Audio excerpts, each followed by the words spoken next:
blood work for sure. Okay.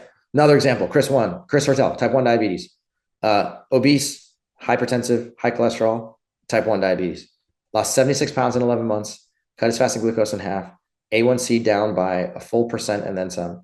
And he cut his insulin use by 35 units per day, which is about half of what he was using before. So similar to me, he was able to reduce his insulin use he did it by 50%. I did it by 43%, but he did it and he got a completely new lease on life because he just became insulin sensitive. And then he let the rest of the party unfold inside of his body.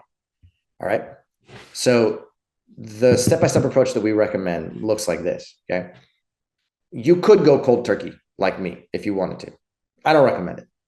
Okay. And part of the reason I don't recommend it is because if you're medicated in particular and you just make a quick change, you could become over medicated very quickly. And as a result of that, it could make your blood glucose go down significantly or your blood pressure go down significantly. And it could put you in the hospital. And I don't want that. So rather than just like making a drastic change and then also creating, a lot of emotional resistance to it and making it hard for yourself, do it slowly. Most of the time, nutrition is not an emergency. Okay, so you don't necessarily have to treat it like it's an emergency. Treat it like it's it's a long process that's going to take somewhere between 3 to 6 months to fully transition. And when you do it that way, your life becomes significantly easier. Okay, so we teach people how to change their breakfast in week 1. Literally, that's it. Just change your breakfast. And we give them a whole collection of different meals. They choose the ones that they like. They experiment around with them and they see what works for them. Got to figure out, what is it doing to my glucose? How much do I have to eat? Do I have to bring it to work? Do I have to eat it in the car? Am I eating it at home? Do I have to prepare it the night before? Figure out all the logistics, but just nail that one meal. Do that for about a week or 2 weeks. Then you move on to lunch. Do that for another week or 2 weeks. Then you move on to dinner. Do that for another week or 2 weeks. Then you move on to dessert. Do that for another week or 2 weeks. By the time you get here, you could either be 1 or 2 months into the process, right? 1 or 2 months to transition all 3 of your meals and then dessert if you eat dessert. And that gets you to a point where you're like, wow, okay, cool. I did this slowly. I figured out all of the mechanics of monitoring my blood glucose and my blood pressure. And I did it in a way where I didn't put myself at risk for either a hypotensive or a hypoglycemic event. Okay. The next thing we teach people is how to intermittent fast. So we haven't really touched too much on intermittent fasting here, but intermittent fasting is a very powerful technique that can help you become very insulin sensitive in a short period of time. It's a way to basically enter negative calorie balance. And by doing so, you're able to basically create more insulin sensitivity inside of your liver and muscles to help accelerate that process. Intermittent fasting is likely also to lead to faster weight loss, and that could be a good thing in prediabetes and type 2 in general. So you do that for some period of time. You get used to intermittent fasting, usually for somewhere about we recommend a 16-8 approach. 16 hours of eating and 8 hours of fasting. And if you could do that and just get used to it on a daily basis, then you just literally are not hungry during those 16 hours. And it passes much faster than you might think. Then we teach people how to start integrating movement, into their daily routine. We recommend moving your body about at least 30 to 60 minutes per day. It does not have to be intense exercise, but get your heart rate up, get some resistance training in, get some cardiovascular training in, do a combination of the two of those, and really get your heart beating, because a low-fat plant-based whole food diet is powerful. It's an insulin sensitizer. Intermittent fasting is an insulin sensitizer number 2, insulin sensitizer number 3. And when you structure all 3 of those on top of each other, you become an absolute machine, and your blood glucose and cholesterol and blood pressure come down significantly and stay down for a long period of time. In addition to that, if you are injecting insulin, it's important to check in every moment of every day and make sure that you're, backing off on your insulin and insulin use, because you're going to become very insulin sensitive in a short period of time. If you're not injecting insulin, then you won't have to worry about this purple bar. But if you are, then you either work with a doctor, work with a coach, or be on top of it yourself. Okay. So effectively, if I had to sort of draw general directional movements for each of these different things, I would say your fat intake is likely to come down significantly as you transition to a more plant-based diet using a low-fat foods that we talked about. Your carbohydrate intake is likely to increase significantly during the same time period. Your insulin use, whether you're injecting or the amount of insulin that's secreted by your pancreas, is likely to go down significantly. And your blood glucose is likely to do some strange things. It's likely to fall to begin with very quickly in the first couple of weeks. And then it might increase a little bit. It might get a little bit noisy. But overall, what we're looking for is as a downward trend. We want to move from like the top left down to the bottom right. And if it's a little noisy on the way down there, totally cool. Does not matter. All we're looking for is basically an overall downward trend so that you can reduce your total insulin use, reduce your fasting insulin concentration, reduce your post-meal insulin concentration. And when you can get there and you're down in this category on the right-hand side where your carbohydrate intake is high, fat content is low, and your insulin and blood glucose are nice and low, that right there leads to incredible health. Okay, so here's your sort of prescription. Number one, eat somewhere between 70 to 80% carbohydrate from whole foods, and then somewhere between 10 and 15% from both fat and protein. So you can either eat like a 70-15-15 diet or an 80-10-10 diet, something like that. And if you're doing that way, then you're eating, carbohydrate rich, low fat, low protein foods that can transform your metabolism from the inside out. Also recommend sweating for 30 to 60 minutes per day, like we talked about. Intermittent fast when necessary. And then also join a community of other people who are also going through this process, because that just makes your life a whole bunch easier. And then that way you don't feel like you're doing this by yourself. So take a photo of this screen if you want. This is your homework assignment. It's very, very doable. And we're here to help out in any way, shape, or form that we can. So Michael, I will turn it back over to you. And thank you all for your attention.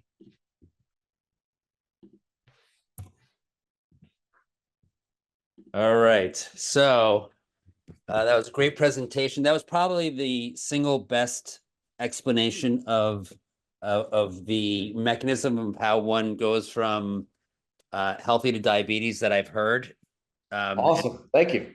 So I really appreciate that that clarification. So, all right. So we're going to be in the Q&A. We've got about 50 plus minutes. If anyone would like to ask a question, we already have some hands. If anyone would like to ask a question of Cyrus, then you can do so by raising your hand in Zoom, and the instructions for how to do so are in chat. So real quickly, so I know this was more about type 2 diabetes and as opposed to type 1 diabetes, but can you explain what type 1 diabetes is, how it's different than type 2 diabetes, and then what are your thoughts on why people get type 1 diabetes? Okay, great question. So type 1 diabetes is effectively an autoimmune attack of the beta cells in your pancreas. So like we talked about earlier, the beta cells in your pancreas are the only cell type that is capable of manufacturing insulin. In other words, there's no other type of cell in your pancreas or your liver or your kidney or your brain or your thyroid gland, nothing in your body can make insulin besides the beta cells.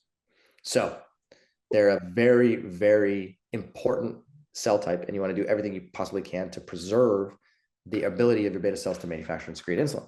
Okay. So if you get diagnosed with type 1 diabetes, what often happens is that your glucose goes from being like, 100, 120, 130, 140 to all of a sudden like 300 or 400 or 500. It goes up very quickly. When I got diagnosed, it went up to 600, and you can feel it instantly. You become very thirsty, you lose weight, and it's not a very fun process to go through. So long story short, what causes that? Okay. The scientific world doesn't fully understand, what causes type 1 diabetes. I do believe that somewhere in the course of the next 10 to 20 years that we will solve type 1 diabetes. As a research community, as a scientific community, type 1 diabetes, in my professional opinion, will become eradicated. I think it will just disappear. Okay, but we're not there yet. There's a lot of research that's going into it, and researchers are fervently trying to figure out like what causes it, right? They've identified that there's many things that can increase your risk and the rate at which type 1 diabetes forms. Number one, introduction of cow's milk protein at a very young age. Okay, so human babies are basically supposed to breastfeed for approximately a year before they're transitioned over to eating solid food. Okay, and the reason for that is because the mother's responsible for passing immune cells to the baby and passing cells and passing a sort of nutritive effect so that the baby can get enough nutrition early on in their life and then eventually develop their immune system and go on and be a solo entity. But when you make the transition too quick and you transition a baby off of breast milk and put them onto formula, especially if it comes from cow's milk formula, then that can increase the risk for the development of type 1 diabetes into the future. It doesn't have to happen right away. It can happen years into the future, but that definitely increases the risk. Number two, there's actually a virus known as the Coxsackie virus. And when you get that Coxsackie virus, that can actually increase your risk for type 1 diabetes. There's a third one called MAP, and we wrote about this in the Mastering Diabetes book. MAP is a bacteria, Mycobacterium avium paratuberculosis. It's a mouthful. Long story short, it's in your food. It's in dairy products. It's in meat in the grocery store. And when you ingest MAP, that can also significantly increase your risk for developing type 1 diabetes. Okay. Those are three potential causes. It's not black or white. There's a whole bunch of other things that could come into play as well. But those are things that can cause this autoimmune attack. When the autoimmune attack happens, effectively, the beta cells inside of your pancreas get attacked by your own immune system. And your own immune system basically targets them for destruction, kills them. And then before you know it, all of a sudden you're like, great, I don't make insulin anymore. Now I have to inject insulin from the outside world using pharmaceutical meds. So given that two of the three ways that we think that people may become more susceptible to getting type 1 diabetes are through animal products, do we find that people who are raised whole food plant-based and are breastfed for longer than a year have a significantly lower rate of type 1 diabetes? That is a great question. That's a great question. I don't know if I can answer that with full confidence. I would say that I know for a fact that when there's a transition specifically to cow's milk before the age of 1, then there's a significantly increased risk. Does that mean that somebody who eats animal products at a young age is also going to have an increased risk?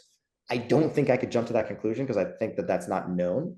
But the introduction of cow's milk, like Dr. Greger actually on his website has some pretty fascinating videos about what the actual mechanism is when it comes to cow's milk, because there's a particular form of casein that can do this.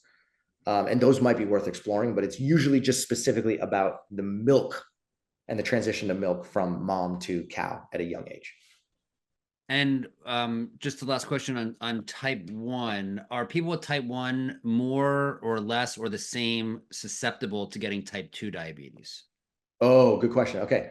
So I like to think of type 2 diabetes as basically just being a constellation of symptoms. Okay. So type 2 diabetes, even though it's technically considered a different type of diabetes, is just what we described: hyperinsulinemia, hyperglycemia, and hyperlipidemia simultaneously. Okay.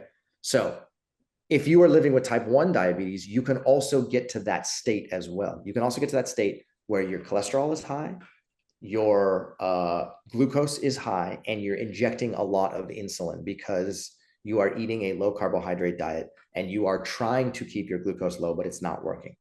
So that's what happened to me in the first year. So effectively, you could think of me and many people who are living with type 1 diabetes as being classified as type 1, but living with the symptomology of type 2. Right. So I refer to those people as having double diabetes because that's exactly what it is. And there's actually, it's written about in the research that there are people who have insulin resistance plus type 1 diabetes. And that right there is a metabolic disaster for the beta cells as well. So I grew up the child of somebody who had diabetes, and the whole, and my father had always eaten these dietetic cookies that were low in sugar. And to this day, I persist that the idea is sugar. I think you kind of spoke a little bit about that. Why does conventional medicine seem to be stuck on this sugar is the cause of diabetes paradigm? Because it's a really easy explanation. It's a really simple explanation that is true from their perspective. So let's put it this way. Let me go back to sharing my screen because you bring up actually a very good question.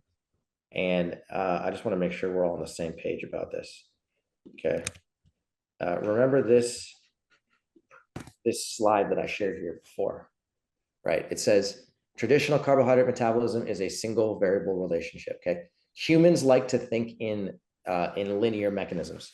Things are always easier to understand when A leads to B, leads to C, leads to D. If you can just think linearly, it just makes things a lot simpler. Okay. Rather than trying to think like this. This is very complex and it's just like, it's too complicated and people, this can't be true. It's too complicated, right? So what happens is that, picture the scene. Imagine that you are already living with type 2 diabetes, or you are already living with prediabetes. And that is the state at which you become aware that there's a problem. Okay. If your glucose is already elevated a little bit, and you are already in a hyperinsulinemic state, and you are already a little bit overweight, and then in that environment, I start to put more carbohydrate energy into your body, I start to give you more bananas or more potatoes or more white rice, you will observe your glucose go up. And then that will fuel the premise that carbohydrates are bad for you, because every time you do it, you're like, wow, my glucose is going up. I ate a potato and now my glucose is higher. The potato is the bad guy, right? But what people don't recognize is that the carbohydrate in this scenario is not the actual cause of high blood glucose. It's the metabolic state in which you were in preceding the consumption of the potato, which caused a high blood glucose. So you have to go backwards in time in order to understand why the potato is causing you a high blood glucose value. And that process is hard for people to do. So instead of doing that, they just go, oh, well, we can clearly see it. All you got to do is just check your blood glucose, and then boom, all of a sudden it goes high. You know, that's a problem. Don't eat potatoes. You see what I'm saying? Sure. And I can understand the layperson with a simplistic understanding of the mechanism of what causes diabetes. I'm a little surprised that the medical community has still hung on to onto the older paradigm, because they should have a more sophisticated understanding of it. Do you see that the medical community is coming around to this deeper, more complex understanding of what seems to be the true mechanism of the cause of diabetes?